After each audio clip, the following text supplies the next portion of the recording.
Chers amis, bonjour. Levez tôt, comme chaque matin, je vais vous lire d'abord la présentation de ma vidéo. Alors, il est question dans cette vidéo d'une réflexion qui m'est venue, enfin, entre autres, du président du président des maires de France qui s'appelle Vannick Berberian, qui a pris la parole ce matin sur France Inter pour parler de ce qu'on a, enfin, de ce qu'on appelle la consultation. Enfin, quand les gens sont venus apporter leurs doléances dans les mairies, et donc il fait une sorte de synthèse de la problématique. Je rappelle que ça fait un clin d'œil au cahier de doléances que j'avais eu la chance d'étudier de la ville de Barentin quand j'étais adolescent, pendant mes cours d'histoire géo au lycée, au collège Catherine Bernard à Barentin, à côté du lycée Thomas Corneille. Voilà. Et donc j'avais eu l'honneur et l'avantage d'étudier les doléances des citoyens à l'époque de la Révolution française, 1789, et c'était vraiment passionnant parce que par groupe de deux, on était chargé de déchiffrer les véritables cahiers de doléances, et donc c'était du vieux français, donc c'était vraiment passionnant. Enfin, j'avais trouvé ça vraiment super intéressant. Et donc, on fait la même chose aujourd'hui, et pourquoi pas. Il doit y avoir des tas de choses tout à fait interpellantes. Alors, il explique notamment qu'il y a des tas de gens qui viennent expliquer aux maires et puis expliquer des choses qu'ils aimeraient voir changer, alors que c'est des gens qui n'ont jamais manifesté, qui n'ont jamais porté de gilet jaune, qui n'ont jamais. Vous voyez ce que je veux dire? Donc ça, c'est très interpellant. Donc je vous recommande d'aller réécouter ça. C'est sur France Inter. Et donc c'est lui qui a lancé l'idée, les députés devraient peut-être voter à bulletin secret. Ce qui n'est pas stupide. Non seulement c'est pas stupide, mais je trouve même ça extrêmement pertinent. Parce que M. Macron aimerait bien voir son groupe parlementaire marcher au pas, si j'ai bien compris. Et pour ceux qui seraient en doute par rapport à ça, eh bien, il n'y a qu'à voir la décision qui vient d'être prise précisément par Madame Yaël Braun-Pivet, République en marche, qui rejette une nouvelle fois une commission d'enquête de l'Assemblée nationale au sujet de l'affaire Benalla. Alors c'est quand même fort de café. C'est quand même fort de café parce que c'est vrai que je suis la première à prétendre, enfin j'ai prétendu depuis le début, que l'affaire Benalla avait quand même pour objectif d'occuper un peu les médias. Hein. On leur donne un sucre à grignoter, un nonos à grignoter, on va dire, pour éviter de parler de la grogne sociale, des gilets jaunes, etc. Et je maintiens ça. Mais je pense qu'il y a quand même quelque chose de quand même assez pourri là-dedans. C'est-à-dire que on nous prend quand même largement pour des cons. Je veux dire, au moment où déjà, quand il a été question de perquisitionner chez lui, il avait bêtement été averti avant de la perquisition, hein. Puis ça a bien traîné un petit peu dans le temps qu'il est temps de faire le nettoyage dans son appartement, quoi.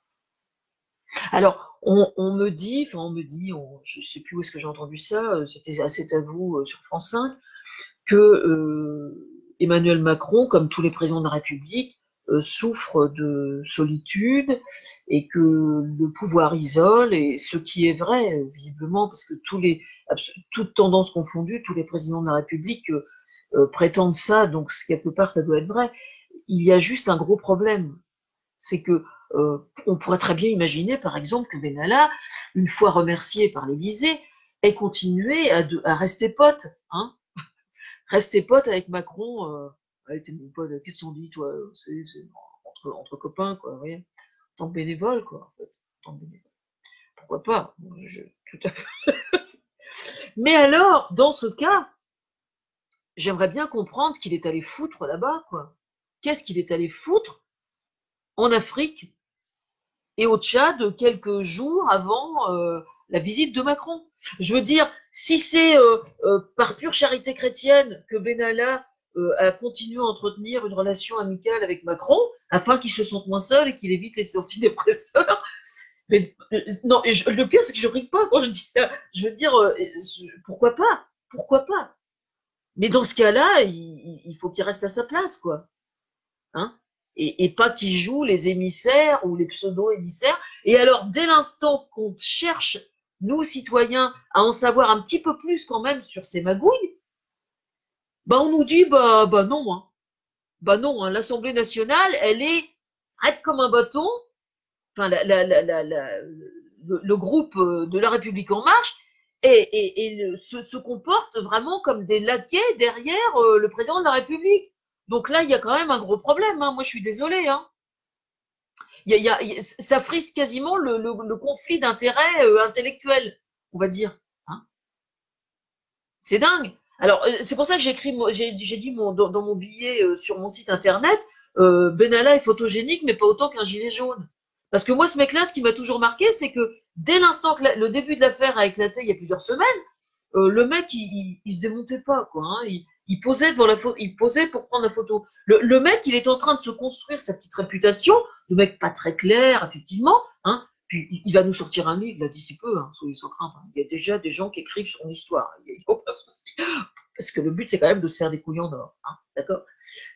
Ça sent effectivement ce qu'on appelait les affaires France-Afrique, quoi. Alors, qu'est-ce que c'est que les affaires France-Afrique? C'est le gouvernement français, mais ça existe dans tous les anciens pays coloniaux, hein, qui ont gardé des relations avec certains États d'Afrique où se mêlent des intérêts privés par l'intermédiaire de certaines multinationales, à gros coups de graissage de pattes, quoi, et de commissions occultes et de valises qui se baladent, et voilà. Alors, normalement, Macron prétendait, d'ailleurs, je ne sais plus dans quel pays c'était, il y a quelques mois, j'avais pris sa défense, d'ailleurs, sur ce sujet, où il s'était permis de faire de l'humour avec un noir. Tenez-vous bien, il avait fait de l'humour avec un chef d'État noir. Alors, il y a des gens qui s'étaient insurgés. En tant qu'ancien pays colonialiste, on ne fait pas d'humour avec un chef d'État noir. Et là, j'avais effectivement pris sa défense. Et je revendique et je cautionne parfaitement. À cette époque, on ne savait pas encore qu'en fait, il était encore dans une posture de post-colonialiste, en fait.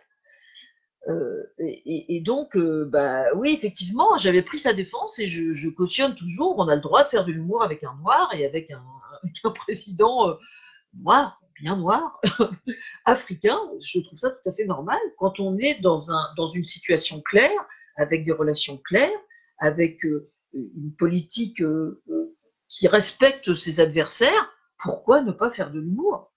Et puis là, d'un seul coup, on se rend compte que non, en fait, Macron cautionne complètement des relations vraiment pas claires avec certains pays africains. Voilà.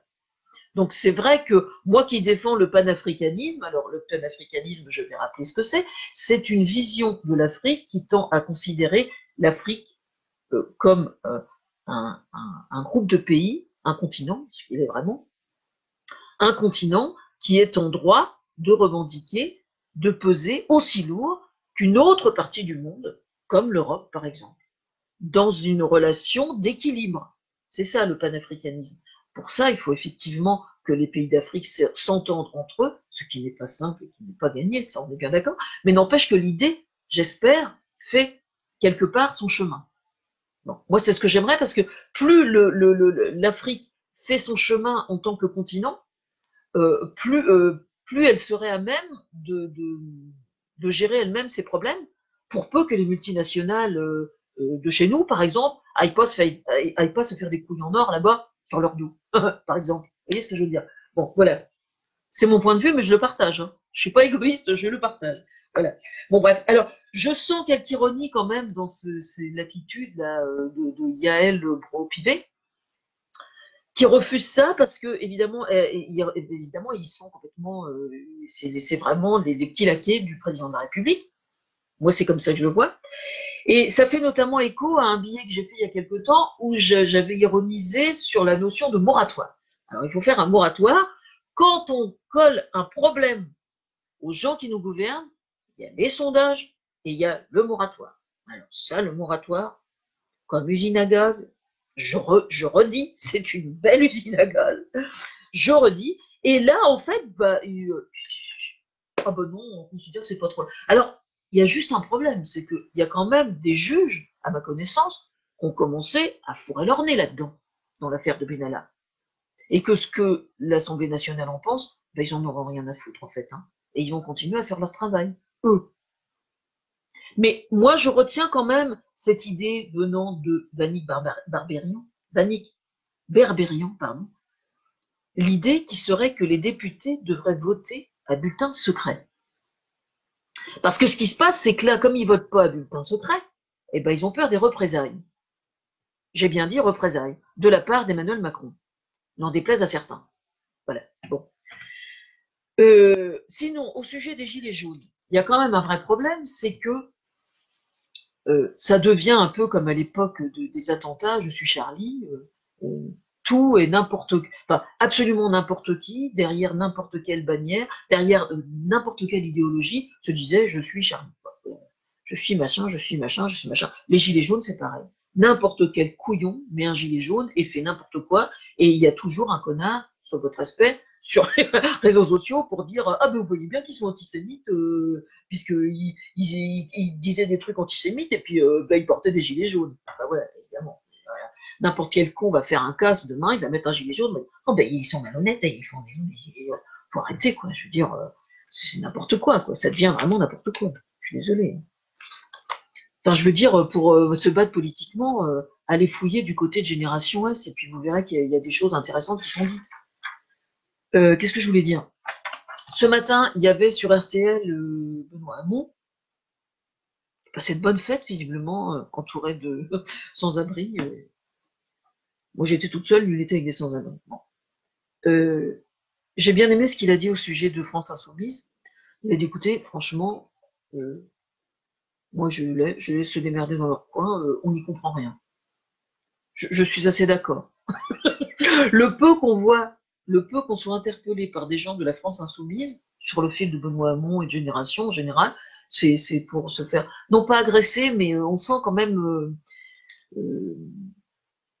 une forme de prosélytisme non assumé et enfin, ils l'ont mauvaise un peu quoi. C'est pas de ma faute, enfin c'est pas de notre faute s'ils ne sont pas crédibles. Pourquoi ils sont moins crédibles? Parce que ils sont moins respectueux que les autres, je pense. Enfin, c'est mon sentiment. Et je le partage comme le reste en fait. Alors, le titre du lien sur RTL ce matin, c'est Benoît Hamon qui dit à Emmanuel Macron, et je suis d'accord, c'est conforme à ce que je disais ce matin de bonne heure, je suis debout depuis 3 heures. Hein. Faites-vous respecter, Monsieur Macron.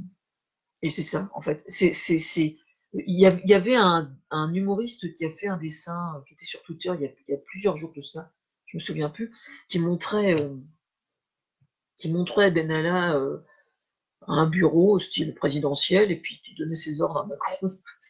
C'était bien vu, c'était bien vu. Là, Benalla, il donne le sentiment de mener la danse à la place de Macron. Quoi.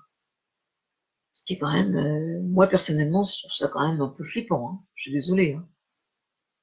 Benalla, c'est un mec qui cherche uniquement à se tailler une réputation. Quitte à ce que ce soit de quelqu'un de pas très recommandable, c'est pas gênant, pourvu qu'il fasse parler de lui. Il est chargé d'une part d'occuper le terrain, d'autre part d'occuper le terrain, et troisièmement d'occuper le terrain. Et puis après, il en fera un livre, comme toujours. Dit-elle en attendant d'être éditée. Voilà. C'est tout ce que j'ai à dire pour aujourd'hui. Mais il faut aller réécouter ce que dit Benoît Hamon. Il a parlé, alors je n'étais pas au courant, moi, les supermarchés Auchan auraient pour ambition d'ouvrir un supermarché entièrement automatisé sans la moindre personne dedans. Voilà. C'est-à-dire que c'est l'ubérisation conjuguée au mode hypermarché. Voilà. Alors contre ça, qu'est-ce que Benoît Hamon et Génération S proposent? Eh bien, ils proposent tout simplement une taxation des robots. Ce qui n'est pas con du tout, c'est une idée que j'ai depuis 20 ans, moi, personnellement. Oui, à peu près, ouais, facilement. Alors, je vais vous raconter comment l'idée m'était venue. C'est parce que j'ai une de mes cousines qui travaille toujours, d'ailleurs, dans une entreprise à Rouen, je la salue bien bas, Catherine. Et elle m'expliquait que quand elle avait intégré, elle était très jeune à l'époque, quand elle avait intégré son entreprise, une toute petite entreprise d'imprimerie sur Rouen, et quand elle était entrée, ils étaient quatre personnes, je crois, qui travaillaient. Et puis au fur et à mesure que les machines à écrire devenaient de plus en plus sophistiquées, elles devenaient facturières, elles géraient les stocks, et là, puis au fur et à mesure donc que le chiffre d'affaires augmentait, la machine devenait de plus en plus perfectionnée et permettait de supprimer les employés. Et donc, au bout de quelques années, elle s'est retrouvée, elle, hyper compétente dans ce qu'elle faisait, aucun souci. Et le chiffre d'affaires augmentait et il n'y avait plus qu'une seule personne. Voilà. Alors, je sais pas, elle y est toujours, je pense, et elle est très compétente dans ce qu'elle fait. Mais moi, je m'étais dit à l'époque, il y a plus de 20 ans de ça, non, il y a 25 ans, facile, je m'étais dit, ben voilà ce qui nous attend, quoi. Et donc, j'avais déjà pensé au fait de, de taxer les robots, puisqu'aujourd'hui, on remplace les humains par des robots, parce que les robots ne tombent pas malades, parce que les robots, ils n'ont pas d'état d'âme, parce que les robots, on ne paye pas de charges sociales, etc., etc. Donc les chiffres d'affaires augmentent toujours de façon exponentielle, et puis c'est toujours au détriment de l'être humain, quoi.